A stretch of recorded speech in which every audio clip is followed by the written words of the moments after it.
Okay, so you want to own a digital agency. No warehouse, no inventory, no delivery trucks, no ovens, no cattle, and ideally no office because offices are expensive places where people sit on video calls with people working from home. You need a laptop, a website, a few software subscriptions, and enough confidence to tell a business owner that their current marketing is leaving money on the table. Compared with opening a restaurant or buying a dealership, the entry cost looks almost suspiciously low.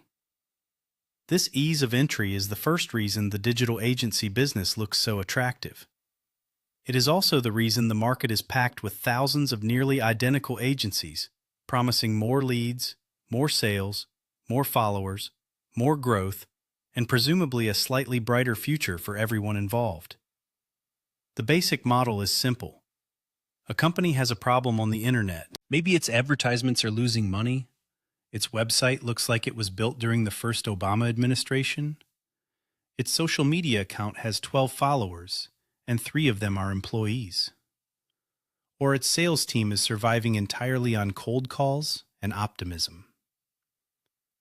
Your agency offers to solve the problem in exchange for a monthly retainer, a project fee, a percentage of advertising spend, a performance bonus, or some combination designed to make the proposal look simpler than it actually is. You hire specialists to do the work for less than the client pays you. Keep the difference and repeat the process with more clients. That is the machine. The difficulty is keeping it from catching fire. In 2026, the market itself is not disappearing. American advertising spending is still projected to grow, with social media, connected television, and commerce media expanding faster than the wider market. Companies still need customers. They still need content, websites, paid campaigns, analytics, email systems, search visibility, creators, and someone to explain why the dashboard says everything is improving while revenue remains completely unchanged. But the type of work clients are willing to pay premium prices for is changing quickly. Artificial intelligence can now generate basic ad copy, resize creative, summarize research, build simple landing pages, produce reports, and create enough mediocre social posts to keep the entire internet occupied until the sun burns out. Large companies are also using AI to bring more production work in-house. The market is growing, but the easiest work inside the market is getting cheaper. That distinction matters. A digital agency does not really sell marketing tasks. It sells the gap between what a client can do alone and what the client needs to achieve. 10 years ago, knowing how to launch a Facebook campaign could be valuable by itself. In 2026, the platform practically begs the advertiser to automate the targeting, write the copy, generate the creative, and surrender control to the algorithm. If your entire service is pressing the buttons the platform already presses automatically, you do not own an agency. You are a human loading screen. This is why specialization has become so important. Industry research heading into 2026 found that agencies narrowing their service mix outperformed the businesses trying to sell everything to everyone. That makes sense because we are a full-service digital agency is not a position. It is a polite way of saying, please tell us what you need and we will quickly search for a freelancer. A specialist agency can say, we help dental groups turn paid search traffic into booked implant consultations. Or, we build retention systems for subscription skincare brands. The first statement sounds expensive because it connects a specific service to a specific economic result. The second version, we do ads, SEO, content, branding, email, web design, video, consulting, and possibly office catering. Sounds like a team that will spend the first month discovering what the client hired it to do. Now let us talk about the entry price, because this is where digital agencies are genuinely unusual. A solo founder can begin for roughly $3,000 to $10,000 with a good laptop, a credible website, software, insurance, accounting, and a legal contract that was not downloaded from a forum last updated in 2014. There is no commercial kitchen, heavy equipment, or 6-month construction delay because the city inspector dislikes the location of your sink. But low startup cost does not mean low operating pressure. The largest cost is labor, and agency labor is expensive because clients are not paying for hands. They are paying for judgment. A capable media buyer, strategist, designer, developer, copywriter, account manager, or creative director can earn a strong salary independently. To keep them, you need competitive pay, manageable workloads, and projects that do not make them reconsider every decision that led them into marketing. If a client pays your agency $10,000 a month, and servicing that client requires an account manager, a paid media specialist, a designer, a copywriter, reporting software, meetings, revisions, and emergency messages beginning with "quick question," the apparent margin can disappear with impressive speed. Imagine a small specialist agency with 10 clients paying an average of $6,000 per month. That is $60,000 in monthly revenue, or $720,000 per year. From the outside, this looks excellent.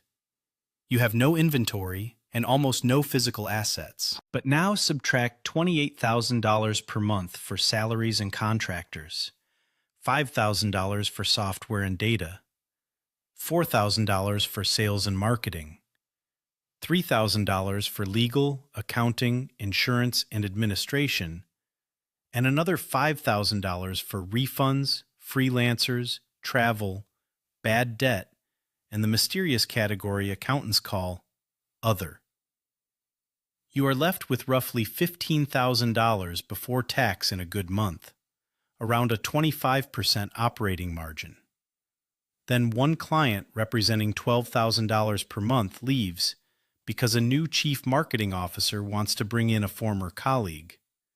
Your revenue falls by 20% overnight, while most of your payroll remains exactly where it was yesterday. Suddenly, the beautiful asset-light business feels surprisingly heavy. Client concentration is one of the biggest silent risks in agency ownership. A founder celebrates landing a large account because one contract can transform the business. But a client producing 30% or 40% of revenue is not just a customer.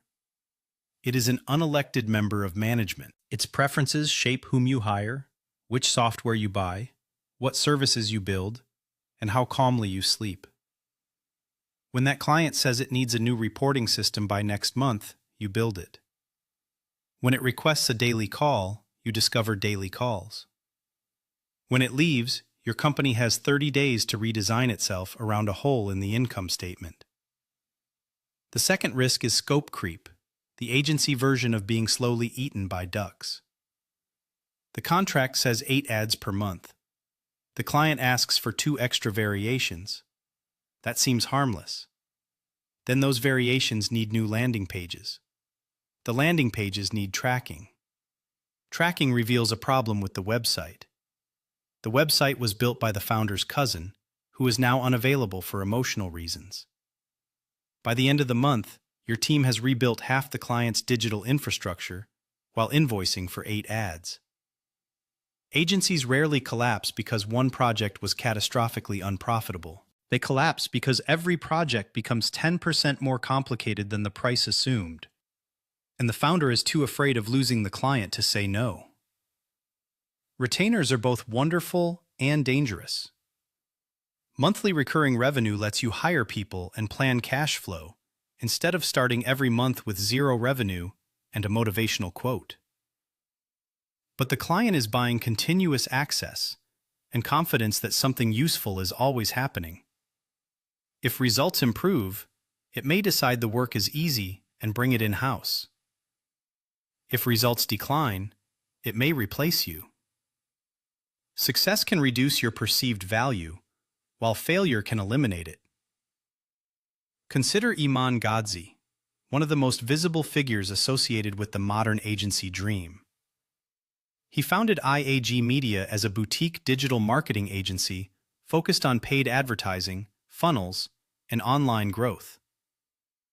But the more interesting economics sit outside the client service business. Gadzhi turned the knowledge, identity, and lifestyle surrounding agency ownership into educational products and a personal media brand. That creates a second business with very different margins. An agency can only serve as many clients as its team can handle. A training program can sell to thousands of aspiring agency owners without adding a new account manager for every student. The agency provides credibility in case studies. The audience generates leads. The education business monetizes the audience. And the personal brand lowers customer acquisition costs across the entire system. Whether someone likes the style or not, the economic lesson is powerful. The most scalable asset may not be the agency itself. It may be the distribution built around the founder. Gary Vaynerchuk used a different version of the same principle. VaynerMedia grew around his ability to understand attention, publish constantly, and position social media as central to modern brand building. His public content did not merely advertise the agency. It demonstrated the agency's worldview every day. A chief marketing officer considering VaynerMedia already knew what Gary believed before the first sales meeting began. That reduces one of the hardest costs in professional services, earning trust from a stranger. VaynerMedia then expanded beyond basic social posting into creative, media, strategy, commerce, influencer work, analytics, and consulting. The lesson is not that every agency founder should record 18 videos before breakfast. The lesson is that expertise becomes more valuable when the market can see it without scheduling a call. Neil Patel represents a third model. His content, search tools, and educational material built enormous top-of-funnel distribution around digital marketing, while NP Digital monetized that attention through agency services for companies that wanted implementation at a larger scale. The free article answers the question. The software helps diagnose the problem. The agency sells the expensive solution. Each layer feeds the next. This is a far stronger system than buying cold email lists and sending messages beginning with, "I noticed your website could use improvement," to people whose website you clearly did not inspect. These examples reveal something important about agency economics. Client work can create cash flow, but intellectual property creates leverage.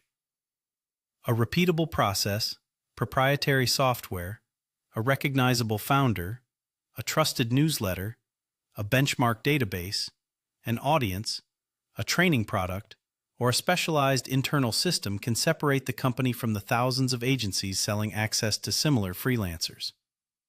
Without one of those assets, the agency is often little more than a labor broker with attractive typography. Artificial intelligence makes this separation more urgent. By 2026, a large share of agencies have already implemented AI across their operations or are actively doing so. The obvious use is cost reduction. Research that once took a junior employee a day can take an hour. Meeting notes appear automatically. Reports can be drafted before the account manager has finished pretending to enjoy the meeting. Creative variations can be produced at a scale that would previously require an exhausted design team and several takeaway dinners. An agency that uses these tools well can serve more clients with fewer people and protect its margins. But there is a trap. If AI cuts the time required for a task from 10 hours to 1, and you charge by the hour, efficiency destroys your own invoice. Clients know the tools exist. They are increasingly unwilling to pay premium fees for work that appears automated. This pushes agencies toward fixed retainers, project fees, and performance-linked pricing. You are no longer paid for how long the work takes. You are paid for choosing the right work, managing the risk, and producing an outcome. That sounds better until you realize performance pricing means your income can depend on the client's product quality, sales team, website speed, inventory, pricing, customer service, and ability to answer leads before they become grandparents. There is also platform risk. A paid media agency may build its revenue around Meta, Google, TikTok, Amazon, or another platform it does not control. One algorithm update can damage performance across the portfolio. One account suspension can turn a profitable month into a support ticket pilgrimage. The platform owns the audience, the auction, the rules, and the button that says your account has been restricted. You own the apology email. The smartest agencies reduce this dependency by moving closer to revenue. They combine media with landing pages, customer data, email retention, creative testing, sales systems, and measurement. In 2026, advertisers are placing more emphasis on cross-platform measurement, repeat purchases, AI search visibility, commerce media, and creator performance. That creates opportunities for agencies capable of connecting the pieces. A client does not really want cheaper video editing. It wants more profitable customers. The closer your work sits to that result, and the more clearly you can prove the connection, the harder you are to replace. So what does a realistic, successful agency look like? Probably not a giant generalist company with a foosball table and 35 service pages.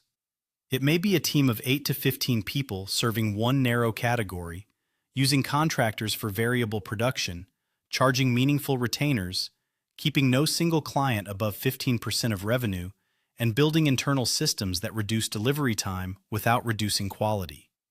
Suppose it has 15 clients paying an average of $8,000 per month. That is $120,000 in monthly revenue, or $1.44 million annually. At a 20% net margin, the owner has roughly $288,000 in annual profit before considering personal taxes, reinvestment, or debt. That is a very good business. It is not a private jet with a Wi-Fi password called Hustle. It is a disciplined professional services company with payroll, churn, difficult conversations, and enough cash flow to make the difficult conversations worthwhile. The upside is that the business can compound quickly when retention is strong. Every new retainer adds revenue without requiring a new building. Case studies lower acquisition cost, specialization raises prices, and a strong team lets the founder move from delivery into sales and product development. But an agency with no repeatable sales system, recurring contracts, or management layer is not really an asset. It is a stressful freelance job wearing a company logo. That is the central contradiction of owning a digital agency in 2026. It has never been cheaper to start, and it has never been easier to look legitimate. It has also never been harder to remain meaningfully different. The tools are cheaper. The talent is global. Production is faster.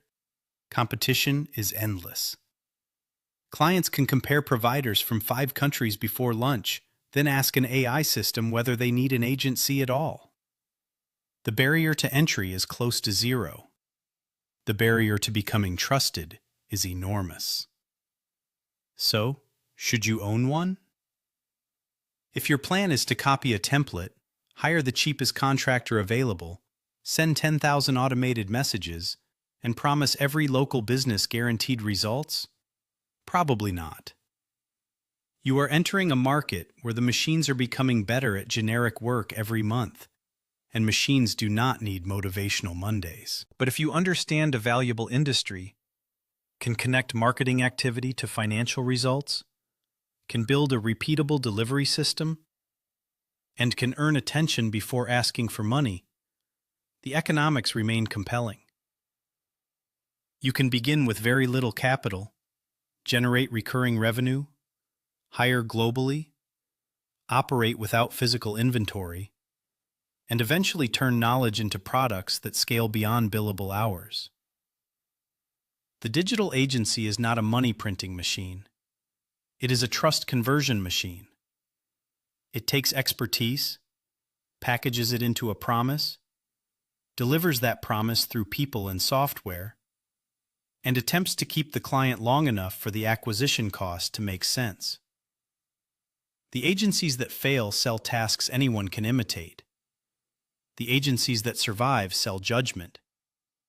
And the agencies that become truly valuable build something clients cannot easily hire, automate, or copy. A reputation for knowing what to do when the dashboard stops making sense.